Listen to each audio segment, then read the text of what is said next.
अस्सलाम वालेकुम जी। Chapter 15 electromagnetic induction हम शुरू करने जा रहे हैं।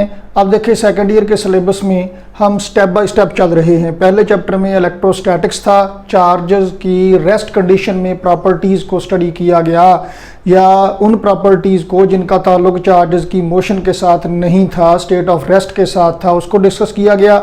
उससे अगले चैप्टर में फिर चार्जेस की मोशन को यानी करंट को डिस्कस किया गया। उसके बाद अगले चैप्टर में इलेक्ट्रोमैग्नेटिज्म, इलेक्ट्रोडायनामिक्स यानी करंट की वजह से, चार्जेस की मोशन की वजह से मैग्नेटिक फील्ड जो पैदा होता है उसको डिस्कस किया गया। और अब हम चार्जेस जब मूव करते हैं, अगर करंट है या चार्जेस की मोशन है तो उसकी वजह से मैग्नेटिक फील्ड पैदा होता है। यहाँ तक तो बात हमारी हो गई। तो क्या अगर चार्जेस की मोशन की वजह से यानी करंट की वजह से मैग्नेटिक फील्ड पैदा होता है, करंट क्या है? चार्जेस का फ्लो। हमने अगर इस बात को भी ज़्यादा डिटेल से हाईलाइट नहीं किया कि मैग्नेटिक फील्ड क्या होता है और इन एक्चुअल उस मैग्नेटिक फील्ड के पैदा होने की वजह क्या है, लेकिन हमें थोड़ा थोड़ा अंदाज़ा हो गया है अब कि मैग्नेटिक फील्ड क्यों पैदा होता है। मैग्नेटिक फील्ड क्या है ये बात अभी बाद में ज़ेर बहस आएगी, लेकिन मैग्नेटिक फील्ड किस वजह से पैदा होता है? करंट की वजह से। करंट क्या है? चार्जेस की मोशन। अगर चार्जेस मूव करते हैं तो उसकी वजह से मैग्नेटिक फील्ड क्यों पैदा होता है? आप सपोज कीजिए ये कंडक्टर है जिसमें से चार्जेस का फ्लो हो रहा है, जिसमें करंट है। करंट क्यों है? सर्किट कंप्लीट है, लूप बना हुआ है, सोर्स लगाया हुआ है, स्विच हमने ऑन कर दिया, चार्जेस मूव कर रहे हैं। अब इमेजिन कीजिए एक सिंगल चार्ज जब मूव करता है, जब वो चार्ज पार्टिकल यहाँ पे है तो इसके सराउंडिंग रीजन में यहाँ पे इलेक्ट्रिक फील्ड ज़्यादा है। जब ये चार्ज पार्टिकल यहाँ पे चला गया तो इसका इलेक्ट्रिक फील्ड भी यहाँ इसके साथ चला गया, तो यहाँ पे इलेक्ट्रिक फील्ड की स्ट्रेंथ ज़्यादा हो गई और यहाँ पे इलेक्ट्रिक फील्ड की स्ट्रेंथ कम हो जाती है। इसका मतलब ये है कि जब किसी रीजन से चार्ज पार्टिकल मूव करता है तो उस रीजन में इलेक्ट्रिक फील्ड में तब्दीली आती है। यही सूरत हाल बनती है जब करंट होता है। तो जब चार्जेस मूव करते हैं तो इलेक्ट्रिक फील्ड में तब्दीली आती है और इस इलेक्ट्रिक फील्ड में आने वाली तब्दीली के नतीजे में मैग्नेटिक फील्ड पैदा होता है। यानी जो करंट की वजह से मैग्नेटिक फील्ड पैदा होता है वो असल में किसी रीजन में इलेक्ट्रिक फील्ड में आने वाली तब्दीली की वजह से वहां पे मैग्नेटिक फील्ड पैदा होता है। तो इस बात में फिर सोच विचार शुरू हुई कि अगर इलेक्ट्रिक फील्ड में आने वाली तब्दीली की वजह से मैग्नेटिक फील्ड पैदा होता है तो क्या इसके कन्वर्सली पॉसिबल नहीं है? क्या ये मुमकिन नहीं है कि मैग्नेटिक फील्ड में आने वाली तब्दीली के नतीजे में इलेक्ट्रिक फील्ड पैदा हो? इस बात को डिस्कवर किया इन द सेम ईयर, लेकिन इंडिपेंडेंटली, जोसेफ हेनरी और Michael Faraday. Joseph Henry American, Michael Faraday British. उन्होंने इंडिपेंडेंटली मतलब अलग-अलग से, एक का दूसरे से कोई ताल्लुक नहीं, लेकिन इन द सेम ईयर ये मामला डिस्कवर किया कि मैग्नेटिक फील्ड में आने वाली तब्दीली की वजह से इलेक्ट्रिक फील्ड पैदा होता है। इलेक्ट्रिक फील्ड पैदा होने का मतलब ये है कि एक साइड पे एक हिस्से में हायर पोटेंशियल, दूसरे हिस्से में लोअर पोटेंशियल, तो हायर से लोअर पोटेंशियल की तरफ electric lines of force, electric field establish हो गया। तो higher potential, lower potential, potential का डिफरेंस, पोटेंशियल डिफरेंस पैदा होता है। ये पोटेंशियल डिफरेंस कैसा होगा? जैसे एक बैटरी के सिरों के दरमियान पोटेंशियल डिफरेंस होता है। ज़्यादा बेहतर टर्मिनोलॉजी हम उसके लिए ईएमएफ की इस्तेमाल करते हैं। तो ईएमएफ पैदा होती है बिल्कुल ऐसे जैसे बैटरी की ईएमएफ है, लेकिन अब हम इस ईएमएफ को कहेंगे इंड्यूस्ड ईएमएफ। बैटरी की ईएमएफ जैसी ही है, वही इसके यूनिट हैं, लेकिन इंड्यूस्ड ईएमएफ, इंड्यूस का मतलब होता है पैदा होना। लेकिन ये पैदा होना, वैसे पैदा होना, बर्थ के लिए ये लफ्ज़ इस्तेमाल नहीं करते। गर्मी ज़्यादा है, जरा पसीना साफ कर लो, एसी भी जरा सही तरह काम नहीं कर रहा। तो ये पैदा होना वो बर्थ नहीं। आप ये नहीं कह सकते कि जनाब हमारे मोहल्ले में कल एक बच्चा इंड्यूस हुआ, ये इन मानों में इस्तेमाल नहीं होता।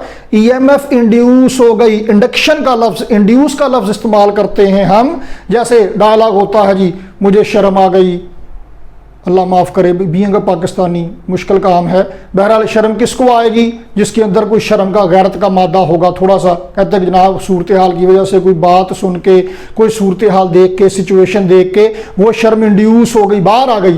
इलेक्ट्रोस्टैटिक इंडक्शन, चार्ज का आ जाना, वो किसी बॉडी की सरफेस पे चार्ज आता है, अंदर से बाहर आता है, वो होता है डिस्ट्रीब्यूशन चेंज होती है बस। तो ऐसे ही डिस्ट्रीब्यूशन चेंज होके अगर ईएमएफ हो जाए, ईएमएफ पैदा हो जाए, वो बैटरी की तरह की ईएमएफ पैदा हो जाए, तो हम कहते हैं ईएमएफ इंड्यूस हो गई है। तो बिल्कुल ऐसे जैसे इलेक्ट्रिक फील्ड में आने वाली तब्दीली की वजह से मैग्नेटिक फील्ड पैदा होगा, वैसे ही मैग्नेटिक फील्ड में आने वाली तब्दीली की वजह से इलेक्ट्रिक फील्ड पैदा होगा, यानी कि ईएमएफ इंड्यूस हो जाएगी।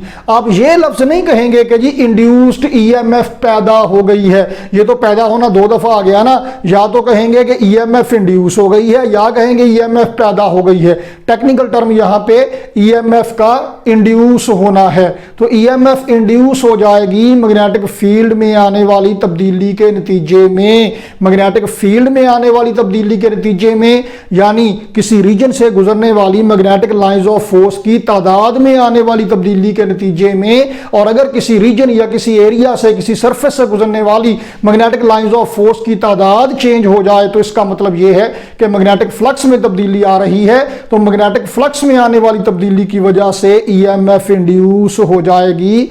ये बात हम किया करेंगे, या ये टेक्निकली हम लैंग्वेज इस तरह से इस्तेमाल किया करेंगे। तो जनाब ये दरियाफ्त किया गया ये phenomenon by Michael Faraday and Joseph Henry, दोनों ने डिस्कवर किया कि मैग्नेटिक फ्लक्स में आने वाली तब्दीली की वजह से ईएमएफ इंड्यूस हो जाएगी। तो मोअज़्ज़ज़ ख़ातीन व हज़रात, आज की इस वीडियो में हम कुछ ऐसे एक्सपेरिमेंट्स को, कुछ ऐसे फैक्ट्स को डिस्कस करेंगे, कुछ ऐसे मेथड्स को डिस्कस करेंगे जिनके नतीजे में ईएमएफ इंड्यूस हो जाएगी। हम प्रॉपर रीजन डिस्कस नहीं करेंगे अभी इस वीडियो में कि ऐसा क्यों होगा, ये इसके बाद आने वाली वीडियोस में डिस्कस किया जाएगा, बाद में आने वाले लेक्चर्स में डिस्कस किया जाएगा। अभी हम जोर देंगे सिर्फ उन चंद मेथड्स पे जिनकी वजह से ईएमएफ इंड्यूस हो जाएगी या ईएमएफ इंड्यूस हो सकती है। तो चलें जी, काम शुरू करते हैं कि ईएमएफ इंड्यूस करने के तरीकाकार क्या क्या हैं। तो अभी आपने सिर्फ ये देखना है कि क्या हो रहा है, क्यों हो रहा है। ये क्वेश्चन अभी आज की इस वीडियो के रिलेटेड नहीं है। तो ये सिर्फ कुछ एक्सपेरिमेंट्स होंगे जिनके नतीजे में हम देखेंगे कि ईएमएफ इंड्यूस हो रही है। ज़ाहिर ईएमएफ इंड्यूस होगी कहां पे, एक कंडक्टर के सिरों के दरमियान, एक कंडक्टर के टर्मिनल्स के क्रॉस ईएमएफ इंड्यूस होगी। तो उस कंडक्टर का एक सिरा हायर पोटेंशियल के तौर पे काम करेगा, दूसरा सिरा लोअर पोटेंशियल के तौर पे काम करेगा। तो अगर आप फिर उस कंडक्टर के दोनों सिरों को जोड़ देंगे, ये कंडक्टर है, अगर आप इसके इस सिरे को और इस सिरे को जोड़ देंगे गैल्वेनोमीटर के साथ, तो लूप कंप्लीट हो जाएगा, सर्किट कंप्लीट हो जाएगा। ईएमएफ के नतीजे में करंट होगा, इंड्यूस्ड ईएमएफ है तो उसके नतीजे में पैदा होने वाला करंट भी इंड्यूस्ड करंट कहलाएगा। याद रखिए करंट तब होगा जब सर्किट कंप्लीट होगा, जब लूप कंप्लीट होगा। और ईएमएफ विदाउट लूप भी कंडक्टर के सिरों के दरमियान इंड्यूस रह सकती है, इंड्यूस हो सकती है। तो बस आज के लेक्चर में आपने ध्यान देना है कि किन तरीकों से ईएमएफ इंड्यूस हो रही है, वो जरा गौर से देखना है। तो आइए मोअज़्ज़ज़ ख़ातीन व हज़रात, हम शुरू करते हैं कि ईएमएफ इंड्यूस करने के तरीकाकार क्या क्या हैं। लो जी, पहला तरीका जी, ये हमारे पास मैग्नेटिक फील्ड मौजूद है। ये पंजाब टेक्स्ट बुक बोर्ड पे आपकी बुक में डायग्राम है मोअज़्ज़ज़ ख़ातीन व हज़रात, पेज नंबर 82 पे पहले आर्टिकल में ही फिगर 15.1 है ये। तो यहाँ पे ऊपर नॉर्थ पोल है मैग्नेट का और नीचे साउथ पोल है। नॉर्थ से साउथ की तरफ मैग्नेटिक लाइंस ऑफ फोर्स हैं। मैं ज़रा पसीना एक दफ़ा फिर साफ कर लूँ, ज़रा बीच बीच में लाइट भी बंद हो रही है, तो बिल्कुल पाकिस्तानी माहौल है। तो जनाब ये नॉर्थ पोल है जी और ये साउथ पोल है, और नॉर्थ से साउथ की तरफ मैग्नेटिक लाइंस ऑफ फोर्स हैं। आपने इस मैग्नेटिक फील्ड के अंदर एक कंडक्टर प्लेस किया है जनाब ऐसे, बस ये गौर रखिए कि कैसे कंडक्टर प्लेस किया है। North pole, south pole, magnetic lines of force है ऐसे ऊपर से नीचे। कंडक्टर आपने यहाँ पे प्लेस किया है और इस कंडक्टर के साथ आपने ऐसे करके लगा लिया है जनाब गैल्वेनोमीटर। गैल्वेनोमीटर के में फ़ायदा ये है कि ये थोड़ा सा करंट भी होगा तो हमें डिटेक्ट करके दे देगा, और पोलैरिटी का कोई इशू नहीं है। एक सिमत में करंट होगा तो गैल्वेनोमीटर की नीडल में डिफ्लेक्शन एक तरफ को होगी, करंट की सिमत रिवर्स होगी तो गैल्वेनोमीटर की नीडल में डिफ्लेक्शन भी रिवर्स हो जाएगी। लो जी, कंडक्टर को मूव कराएं। कैसे मूव कराना है, ऐसे नहीं कराना, ठीक, ऐसे नहीं कराना, ऐसे मूव कराना है, या तो ऐसे या फिर ऐसे। आप देखिए दो दफा perpendicular, conductor is placed perpendicular to magnetic lines of force, ठीक, and then it is moving perpendicular, इसकी वेलोसिटी भी परपेंडिकुलर होगी मैग्नेटिक लाइंस ऑफ फोर्स के साथ ऐसे, और ये अपनी सरफेस कंडक्टर ऐसे है, इधर को मूव कराना है आपने, ऐसे नहीं मूव कराना, उसकी भी वजह होगी। ये वजूहात हम नेक्स्ट आने वाली वीडियोस में डिस्कस करेंगे। तो जब आप कंडक्टर को वैसे मूव कराएंगे मैग्नेटिक फील्ड में, गैल्वेनोमीटर की नीडल को देखिएगा, उसमें डिफ्लेक्शन होगी। जब आप उसको वापस खींचेंगे डिफ्लेक्शन फिर से होगी, लेकिन पहले से अपोजिट डायरेक्शन में होगी। इसका मतलब है कि जब आप कंडक्टर को वैसे मूव कराएंगे तो उसमें ईएमएफ जो इंड्यूस होगी उसके नतीजे में करंट इंड्यूस होगा। फर्ज करें वो करंट जा रहा ऐसे, तो जब आप इसको वापस खींचेंगे तो करंट जा रहा होगा ऐसे। करंट जाएगा, कन्वेंशनल करंट किधर को जाएगा, हायर पोटेंशियल से लोअर पोटेंशियल की तरफ। अगर पहले कंडक्टर को ऐसे मूव कराने पे करंट जा रहा है ऐसे, तो इसका मतलब है ये सिरा हायर पोटेंशियल है, ये लोअर पोटेंशियल है, तो वापस खींच रहे हैं। तो अब करंट अगर ऐसे है तो इसका मतलब है कि अब ये सिरा हायर पोटेंशियल है और ये सिरा लोअर पोटेंशियल है। ऐसा क्यों है, ये अब आने वाले लेक्चर्स में हम देखेंगे। तो बहरहाल होगा ये कि अगर आप कंडक्टर की मूवमेंट की डायरेक्शन रिवर्स करेंगे तो ईएमएफ भी जो इंड्यूस होगी उसकी पोलैरिटी, उसके पोल्स रिवर्स हो जाएंगे, जिसके नतीजे में सर्किट में पैदा होने वाला करंट, इंड्यूस होने वाला करंट भी पहले के मुकाबले में रिवर्स हो जाएगा। ये करंट ज्यादा हो जाएगा अगर आप इस कंडक्टर की मूवमेंट ज्यादा तेज करेंगे, जरा तेजी से ले जाएं इधर को, जरा तेजी से ले जाएं इधर को। अच्छा, आप इधर को ले गए, नीडल में डिफ्लेक्शन इधर को, इधर को ले गए, नीडल में डिफ्लेक्शन इधर को। तो जब आप ऐसे करके मूव कराएंगे तो नीडल में डिफ्लेक्शन कैसे होगी, ऐसे। मैं जरा हवा भी ले लूं, तो ये अल्टरनेटिंग करंट बन जाएगा। फिर अगर आप ऐसे इसे ऑसिलेट कराएंगे तो इसकी अगर ऑसिलेशन साइनोसाइडल ऑसिलेशन है तो वो जो करंट है अल्टरनेटिंग करंट साइनोसाइडल होगा, यानी साइन कर्व बनेगी। वो जो एसी आपने डिस्कस किया हुआ है इससे पहले प्रीवियस क्लासेस में। तो अगर आप कंडक्टर की मूवमेंट तेज करेंगे तो ईएमएफ भी ज्यादा हो जाएगी, जिसके नतीजे में इंड्यूस होने वाला करंट भी ज्यादा हो जाएगा। यानी कि ये जो ईएमएफ इंड्यूस हो रही है, फिलहाल मैं उसके लिए ईएमएफ ही लिखता हूं, अभी हम इसकी नोमेनक्लेचर बाद में देखेंगे इसको कैसे रिप्रेजेंट करना है हमने। तो जनाब करंट देखिए, ईएमएफ तो इंड्यूस हो गई कंडक्टर के सिरों के दरमियान। अब जब करंट इंड्यूस होगा, ईएमएफ के नतीजे में जब करंट होगा, तो अगर तो सर्किट की रेजिस्टेंस कम है तो करंट ज्यादा होगा, और रेजिस्टेंस ज्यादा है तो करंट कम होगा। इसका मतलब है आई कम कब होगा, जब आर ज्यादा, और आई ज्यादा होगा कब, जब आर कम है। आई और आर का प्रोडक्ट रहेगा सेम, और ये प्रोडक्ट किसके बराबर है जी, ईएमएफ के। ईएमएफ के यूनिट क्या है, वही वोल्ट वाले, पोटेंशियल वाले। ओए ओह, ये तो ओहम्स लॉ नहीं नजर आ रहा, V = IR, लेकिन याद रहे कि ये ईएमएफ है, ये V वो पोटेंशियल वाला नहीं है। तो ये लॉजिक डायमेंशनली वही है, ओहम्स लॉ वाला ही, लेकिन ये वो नहीं है। तो बहरहाल जनाब ईएमएफ इंड्यूस हो जाएगी, उसके नतीजे में करंट इंड्यूस होगा, और ये करंट ज्यादा होगा अगर सर्किट की रेजिस्टेंस कम होगी, कंडक्टर की रेजिस्टेंस कम होगी। अगर कंडक्टर की रेजिस्टेंस ज्यादा होगी, करंट कम होगा, प्रोडक्ट रहेगा उतने का उतना ही। इसका मतलब है कि ईएमएफ के नतीजे में करंट इंड्यूस होगा, और ये इंड्यूस होने वाला करंट सर्किट की कंडक्टर की रेजिस्टेंस पर डिपेंड करेगा। ईएमएफ कंडक्टर की रेजिस्टेंस पे डिपेंड नहीं करेगी, इसका कोई ताल्लुक नहीं है सर्किट की या कंडक्टर की रेजिस्टेंस से, क्योंकि ये तो कंडक्टर के सिरों के क्रॉस पैदा हो रही है। इसके नतीजे में जो करंट इंड्यूस हो रहा है, वो इंड्यूस होने वाला करंट डिपेंड करेगा कंडक्टर की रेजिस्टेंस पे। ये बात याद रखना है, ये एमसीक्यूज भी आता है और एक्सरसाइज में शॉर्ट क्वेश्चन भी होगा कि इंड्यूस होने वाली ईएमएफ ये डिपेंड नहीं करती कंडक्टर की रेजिस्टेंस पे, लेकिन जो इंड्यूस होने वाला करंट है ये कंडक्टर की रेजिस्टेंस पे डिपेंड करता है। तो आप अगर आप कंडक्टर की रेजिस्टेंस कांस्टेंट रखें तो ईएमएफ ज्यादा करेंगे, उसके नतीजे में करंट भी ज्यादा हो जाएगा। तो ईएमएफ ज्यादा करने का और उसके नतीजे में इंड्यूस होने वाला करंट ज्यादा करने का तरीका क्या है बेटा जी?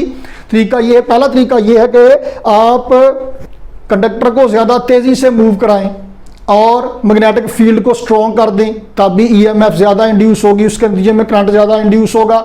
और आपने जो यहाँ पे वायर लगाई हुई है, इसकी वायरिंग की हुई है, गैल्वेनोमीटर लगाया हुआ है, साथ में लूप बनाया हुआ है, सिंगल एक लूप की बजाय मल्टीपल लूप इस्तेमाल करें, कॉइल बना लें, जैसे ये आपके सामने कॉइल बनी है, ये बनी हुई है, ये बनी है, ये है। तो आप नंबर ऑफ टर्न अगर ज्यादा करेंगे तो ईएमएफ ज्यादा हो जाएगी, जिसके नतीजे में अल्टीमेटली करंट भी ज्यादा हो जाएगा। तो इंड्यूस्ड ईएमएफ ज्यादा करने के तरीके कौन कौन से हैं? नंबर ऑफ लूप ज्यादा कर दें कंडक्टर के, यानी एक सिंगल लूप की बजाय पूरी कॉइल इस्तेमाल कीजिए, और by moving the loop faster, by moving the conductor faster, और मैग्नेटिक फील्ड की स्ट्रेंथ ज़्यादा करके आप ईएमएफ इन तरीकों से ज़्यादा कर सकते हैं। इंड्यूस होने वाला करंट कैसे ज़्यादा करेंगे?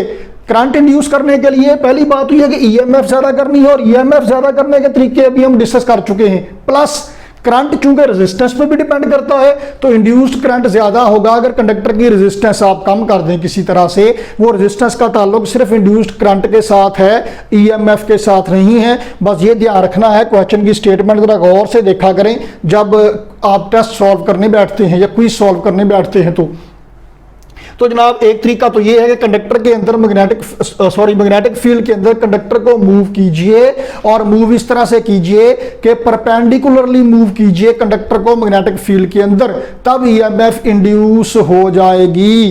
कंडक्टर की वेलोसिटी मैग्नेटिक फील्ड के परपेंडिकुलर होनी चाहिए, और conductor is also held perpendicular to the magnetic lines of force.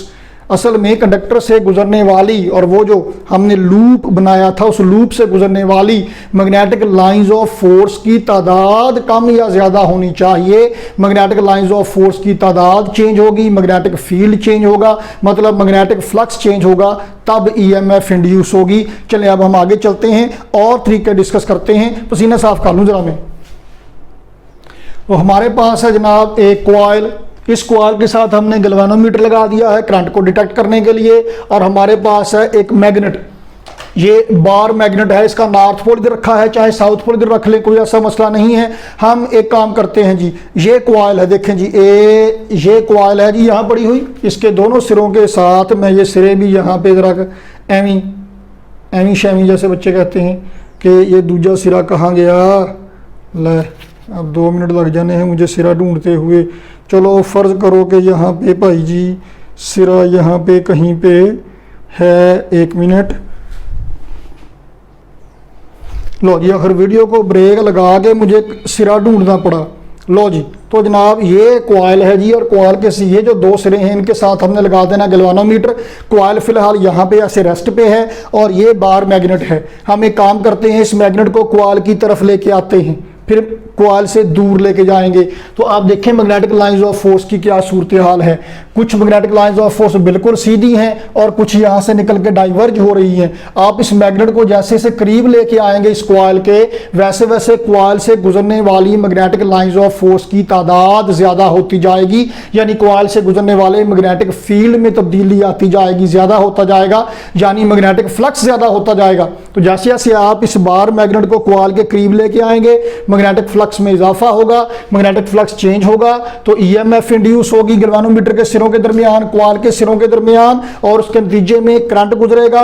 वो करंट किसी एक सिमत को गुजरेगा, नीडल में डिफ्लेक्शन होगी। आप इस बार मैग्नेट को दूर खींचें, जैसे जैसे आप दूर लेके जाएंगे, कॉइल में से गुजरने वाली मैग्नेटिक लाइंस ऑफ फोर्स की तादाद में, मैग्नेटिक फील्ड में, मैग्नेटिक फ्लक्स में कमी आएगी। अब फिर ईएमएफ इंड्यूस होगी, करंट इंड्यूस होगा, लेकिन अब इसकी डायरेक्शन पहले से अपोजिट होगी। तो होगा ये कि जब आप कंडक्टर के कॉइल के करीब लेके आएंगे बार मैग्नेट को, तो इसमें से कॉइल में से गुजरने वाले मैग्नेटिक फ्लक्स में इजाफा होगा, ईएमएफ इंड्यूस होगी, करंट इंड्यूस होगा। जब आप इसे दूर ले जाएंगे फिर ईएमएफ इंड्यूस होगी, करंट इंड्यूस होगा, लेकिन अब पोलैरिटी पहले से अपोजिट होगी। इंड्यूस होने वाले करंट की डायरेक्शन पहले से अपोजिट होगी।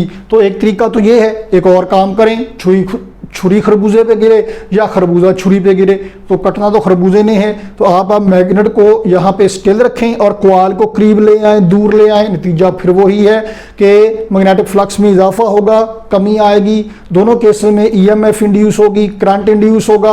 लो जनाब, एक तरीका ये है ईएमएफ इंड्यूस करने का। उसके बाद देखिए जी, यहाँ मैग्नेटिक फील्ड हमने बनाया है, कॉइल यहाँ पे रखी है, ऐसे करके यहाँ पे गैल्वेनोमीटर लगा देना है।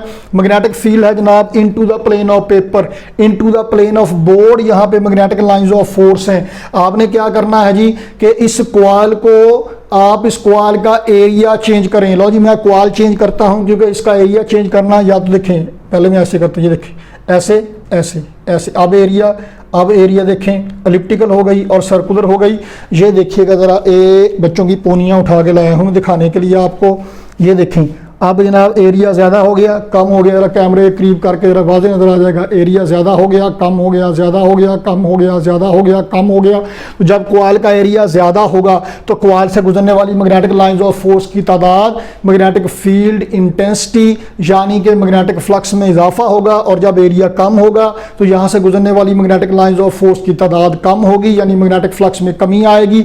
दोनों केस में ईएमएफ इंड्यूस होगी, करंट इंड्यूस होगा। तो एक तरीका क्या है कि आप कंडक्टर को गैल्वेनोमीटर के साथ कनेक्ट करके एक लूप बनाइए और उस लूप को मैग्नेटिक फील्ड में मूव कराएं, ईएमएफ इंड्यूस होगी, करंट इंड्यूस होगा। दूसरा तरीका क्या है, मैग्नेट को कॉइल के करीब ले जाइए और या फिर मैग्नेट को कॉइल से दूर ले जाइए, या कॉइल को मैग्नेट के करीब ले जाएं, दूर ले जाएं, या कॉइल का एरिया चेंज करें मैग्नेटिक फील्ड के अंदर रख के। और इसके अलावा और तरीका क्या है, कॉइल को रोटेट करें मैग्नेटिक फील्ड में। ये देखें जरा, कॉइल को रोटेट करें मैग्नेटिक फील्ड में। अब ऐसे देखें मैग्नेटिक लाइंस ऑफ फोर्स है ऐसे। अब कॉइल से गुजरने वाली magnetic lines of force maximum है, मैग्नेटिक फ्लक्स मैक्सिमम है। कॉइल को घुमा के ऐसे कर लें। अब इसमें से गुजरने वाला मैग्नेटिक फ्लक्स कितना है, minimum, maximum, minimum, maximum, minimum. तो जब आप कॉइल को मैग्नेटिक फील्ड के अंदर रोटेट कराएंगे तब भी मैग्नेटिक फ्लक्स में तब्दीली आएगी, ईएमएफ इंड्यूस होगी, करंट इंड्यूस होगा। ये कॉइल को रोटेट कराने वाला तरीका जनरेटर में इस्तेमाल होता है। जितने जनरेटर हैं उन सब में कॉइल को रोटेट किया जाता है मैग्नेटिक फील्ड के अंदर, और कॉइल को घुमाने के लिए इंजन होता है। हम डिस्कस करेंगे इसी चैप्टर में आगे जाके। तो ईएमएफ इंड्यूस होगी, करंट इंड्यूस होगा। तो कॉइल को घुमाने से भी ईएमएफ इंड्यूस हो जाती है, करंट इंड्यूस हो जाता है। यहां तक आप देखें जनाब, जितने भी तरीके डिस्कस किए गए हैं इन सारे तरीकों में जनाब आली एक बात कॉमन है कि there exists relative motion between conductor and magnetic field. या तो कंडक्टर मूव करता है, कॉइल मूव करती है, या फिर मैग्नेटिक फील्ड मूव करता है यानी मैग्नेट मूव करता है, या मैग्नेट मूव करता है, या लूप या कॉइल मूव करती है। दोनों में से कोई एक मूव करता है। तो अगर आप दोनों को ही मूव कराएं, ये देखें यहां से इमेजिन कीजिए मैग्नेटिक लाइंस ऑफ फोर्स कितनी गुजर रही होंगी इसमें से। चलें जितनी भी इमेजिन कर लिया, यहाँ पे ले जाएं। इनके दरमियान फासला तो चेंज हुआ ही नहीं। जब इनके दरमियान फासला नहीं चेंज हुआ तो कॉइल से गुजरने वाली मैग्नेटिक लाइंस ऑफ फोर्स में भी तब्दीली नहीं आएगी, यानी कि मैग्नेटिक फील्ड में तब्दीली नहीं आएगी, मैग्नेटिक फ्लक्स में तब्दीली नहीं आएगी। तो सिर्फ मोशन नहीं, there must be relative motion between coil and magnet. तो यहाँ पे रिलेटिव मोशन की वजह से ईएमएफ इंड्यूस होती है। क्या without relative motion EMF induce हो सकती है? शर्त मूव करना नहीं है, शर्त है मैग्नेटिक फ्लक्स चेंज करना। तो मैग्नेटिक फ्लक्स में चेंज आनी चाहिए। अगर बगैर रिलेटिव मोशन के मैग्नेटिक फ्लक्स चेंज हो जाए तो हमें क्या एतराज है? यहाँ देखिए, ये जनाब कॉइल है, प्राइमरी कॉइल जिसमें हमने बैटरी लगाई हुई है, और ये है बेटा जी सेकेंडरी कॉइल जिसमें हमने गैल्वेनोमीटर लगाया हुआ है। जब आप स्विच ऑन करेंगे, इमेजिन कीजिए आपके हाथ में पानी वाला पाइप है, लपेट के आपने बाजू पे डाला हुआ है, टूटी के साथ कनेक्शन है। टूटी ऑन करते हैं, पानी आएगा, पहले एक बल से गुजरेगा, फिर दूसरे से, फिर तीसरे से, ऐसे ही चार्ज कैरियर मूव करेंगे, करंट बनेगा। एक टर्न से करंट, दूसरी से, तीसरी से, चौथी से, पांचवीं से, छठी से, सातवीं से। एक टर्न से गुजरने वाला करंट है अगर आई, तो एन टर्न से गुजरने वाला करंट कितना है? एन आई। मतलब जैसे जैसे वक्त गुजरता जाएगा ज़्यादा टर्न में चार्ज कैरियर मूव करेंगे, करंट पहली टर्न से, दूसरी से, तीसरी से करंट ज़्यादा होता जाएगा, magnetic field intensity, magnetic field strength, magnetic flux ज़्यादा होता जाएगा, मैग्नेटिक लाइंस ऑफ फोर्स की तादाद ज़्यादा होती जाएगी। तो जब करंट थोड़ा होगा तो ये जो सोलिनॉइड है ये बार मैग्नेट की तरह बिहेव करेगी। जब करंट थोड़ा होगा तो मैग्नेटिक लाइंस ऑफ फोर्स कम होंगी, और जब करंट ज़्यादा होगा तो मैग्नेटिक लाइंस ऑफ फोर्स भी अब ज़्यादा हो गई हैं। In magnetic lines of force का कुछ हिस्सा साथ पड़ी हुई दूसरी कॉइल से गुजरेगा। तो जब यहां पे मैग्नेटिक फ्लक्स कम होगा तो यहां भी कम होगा, यहां पे ज्यादा होगा तो यहां भी ज्यादा होगा। इसका मतलब यह है कि जब इस प्राइमरी कॉइल में से गुजरने वाले फ्लक्स में तब्दीली आएगी तो इसकी वजह से सेकेंडरी कॉइल से गुजरने वाले फ्लक्स में भी तब्दीली आएगी। तो ये काम थोड़ी देर के लिए होगा, लेकिन होगा सही। तो इस सेकेंडरी कॉइल से गुजरने वाले फ्लक्स में तब्दीली आएगी तो यहाँ पे ईएमएफ इंड्यूस होगी, यहाँ पे करंट इंड्यूस होगा, गैल्वेनोमीटर के नीडल में डिफ्लेक्शन होगा। स्विच ऑन करने के बाद ये काम तब तक होता रहेगा जब तक करंट मैक्सिमम नहीं हो जाता। करंट मैक्सिमम होगा, फ्लक्स मैक्सिमम होगा, तो मैग्नेटिक लाइंस ऑफ फोर्स भी मैक्सिमम हो जाएंगी। उसके बाद इनमें चेंज बंद हो जाएगी। फिर मज़ीद करना है, हमने यहाँ रियोस्टेट लगाया हुआ है, इसको वेरी करें, रेजिस्टेंस चेंज होगी तो सर्किट से गुजरने वाला करंट भी चेंज हो जाएगा। रेजिस्टेंस चेंज होगी, करंट चेंज होगा, फ्लक्स चेंज होगा, यहाँ से गुजरने वाला फ्लक्स चेंज होगा तो यहाँ से गुजरने वाला फ्लक्स भी चेंज हो जाएगा। Without relative motion EMF induce हो गई सेकेंडरी कॉइल में, जिसे म्यूचुअल इंडक्शन कहते हैं। म्यूचुअली इंड्यूस्ड ईएमएफ, ये भी ईएमएफ ही है, इंड्यूस्ड ईएमएफ ही है। तो जनाब इसके बाद देखिएगा, ये हमारे पास है लोहे की पत्तरी, हमने या लोहे का रॉड रखा हुआ है। जूनियर क्लास में आपने एक्सपेरिमेंट किया होगा कि एक लोहे की मेख के गिर्द तार लपेटें, कॉइल बनाएं, उसमें से करंट गुजारें, ये मेख मकनातीस बन जाती है। क्यों? वो सोलिनॉइड में से जब करंट गुजरता है तो मैग्नेटिक फील्ड पैदा होता है। वो सॉफ्ट आयरन की मेख है जो मैग्नेटाइज हो जाएगी। ये भी ऐसे ही है, इसे कहते हैं जो कॉइल के, ये कॉइल है, इसके अंदर जो ऐसे आयरन का रॉड या ऐसे को पत्तरी वगैरह रखी होगी, आयरन का पीस रखा होगा, ये इसकी कोर कहलाएगा, कोर, इसका अंदरूनी हिस्सा। तो ये कॉइल है। हम ये करेंगे, कॉइल में से करंट गुजारते हैं, इसको बैटरी से कनेक्ट कर दें, इसमें से करंट गुजारेंगे, ऐसे करके मैग्नेटिक फील्ड पैदा होगा। मैग्नेटिक लाइंस ऑफ फोर्स ऐसे होंगी, ए ऐसे, ये नॉर्थ पोल, ये साउथ पोल, तो ये नॉर्थ पोल और ये साउथ पोल। यहाँ मैग्नेटिक लाइंस ऑफ फोर्स होंगी बिल्कुल ऐसे, ठीक। तो लेकिन हमने यहाँ पे कंडक्टर को मूव कराया था, अब मूव कराने की बजाय यहाँ भी रियोस्टेट लगा के करंट को वेरी करते हैं, रेजिस्टेंस चेंज करके। या एक और काम करें, यहाँ पे एसी लगा दें, अल्टरनेटिंग करंट। अल्टरनेटिंग करंट क्या होगा? कभी करंट की डायरेक्शन होगी ऐसे, कभी ऐसे, कभी ऐसे, कभी ऐसे, तो करंट अपनी डायरेक्शन चेंज करेगा, उसकी वजह से करंट ऐसे होगा, मैग्नेटिक फील्ड ऐसे। करंट की डायरेक्शन रिवर्स होगी तो मैग्नेटिक फील्ड भी रिवर्स हो जाएगा। कभी मैग्नेटिक फील्ड का ये नॉर्थ पोल, ये साउथ पोल, और कभी ये नॉर्थ पोल, ये साउथ पोल, तो magnetic field, magnetic flux change होता जाएगा। तो ये लूप यहाँ पे वैसे ही रखा हुआ है, मूव नहीं कराना इसे। तो यहाँ पे अल्टरनेटिंग करंट की वजह से मैग्नेटिक फील्ड रिवर्स हो रहा है, अपनी वैल्यू चेंज कर रहा है, जिसकी वजह से मैग्नेटिक फ्लक्स चेंज होगा। इस कॉइल से, इस लूप से गुजरने वाले मैग्नेटिक फ्लक्स में तब्दीली आएगी तो ईएमएफ इंड्यूस होगी, करंट इंड्यूस होगा, कभी क्लॉकवाइज, कभी एंटी क्लॉकवाइज, कभी ऐसे, कभी ऐसे। तो यहाँ भी अल्टरनेटिंग करंट ही पैदा होगा। ट्रांसफार्मर में इसी तरीके से होता है, हम डिस्कस करेंगे इसी चैप्टर की आने वाली वीडियोज में, देखिएगा। तो जनाब ये भी तरीका है ईएमएफ इंड्यूस करने का। फिर से याद रखिए कि ईएमएफ इंड्यूस हो जाएगी, लेकिन उसके नतीजे में करंट तब इंड्यूस होगा जब सर्किट कंप्लीट होगा, और रेजिस्टेंस कम होगी तो सर्किट की, तो ईएमएफ करंट ज़्यादा इंड्यूस होगा, और रेजिस्टेंस कम होगी तो करंट ज़्यादा इंड्यूस होगा, रेजिस्टेंस ज़्यादा होगी तो करंट कम इंड्यूस होगा, as the case may be. तो जनाब आज की इस वीडियो में हमने कई सारे ऐसे तरीके डिस्कस किए जिनमें मैग्नेटिक फ्लक्स में, मैग्नेटिक फील्ड में आने वाली तब्दीली की वजह से ईएमएफ इंड्यूस होती है, और उसके बाद अगर सर्किट कंप्लीट हो तो करंट भी इंड्यूस हो जाता है। तो इन सारे तरीकों में मेनली दो कैटेगरीज हैं, एक जिसमें रिलेटिव मोशन के बगैर ईएमएफ इंड्यूस हो जाती है, और दूसरे वो जिनमें रिलेटिव मोशन की वजह से ईएमएफ इंड्यूस होती है। तो रिलेटिव मोशन होना ज़रूरी नहीं है, असल में मैग्नेटिक फ्लक्स चेंज करना है, चाहे रिलेटिव मोशन से फ्लक्स चेंज कर लीजिए, चाहे बगैर रिलेटिव मोशन के फ्लक्स चेंज कर लीजिए, ईएमएफ इंड्यूस हो जाएगी। अगली वीडियो में अब हम एक्सपेरिमेंट्स डिस्कस करेंगे और साथ में वजूहात बयान करेंगे कि किस वजह से इन एक्चुअल फ्लक्स में तब्दीली आने की वजह से क्या ऐसा होता है कि ईएमएफ इंड्यूस हो जाती है। उसके लिए देखते रहिए आने वाली वीडियोस, स्टे ट्यून्ड। तब तक के लिए अल्लाह हाफिज़।